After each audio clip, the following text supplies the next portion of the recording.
এই রিও গাছটা আমি রাস্তার ধারে একজন গাছ বিক্রি করছিলেন তার থেকে কিনে নিয়ে এসেছি। এটি ঘর সাজানোর জন্য একটি আদর্শ গাছ।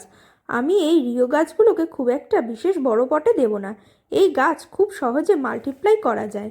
এর মাদার প্ল্যান্টের গা থেকে ছোট ছোট চারা গাছ বেরোয়, সেখান থেকে ভেঙে মাটিতে পুঁতে দিলেই নতুন গাছ তৈরি হয়ে যায়।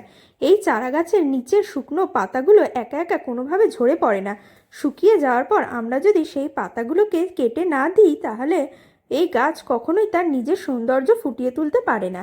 এই গাছ খুব কষ্ট সহ্য করতে পারে, এতে খুব একটা যত্নের প্রয়োজন হয় না। আমি এই গাছটাকে কিছুক্ষণ জলে ভিজিয়ে রেখে গ্রো ব্যাগ থেকে টেনে বার করে নিয়েছি। যদিও এটা উচিত নয়, কিন্তু এইসব হার্ডি গাছের শিকড় একটু আধটু ছিঁড়লেও খুব একটা বিশেষ কিছু সমস্যা হয় না। আমি এটার পটিং মিক্স হিসেবে গার্ডেন সয়েল, অল্প একটু ভার্মিকম্পোস্ট, 1 চামচ নিমখোল মিশিয়ে মাটিটাকে ভালো করে রেডি করে নিলাম। এই ছোট্ট টবে রিপোর্ট করলাম। টাটা।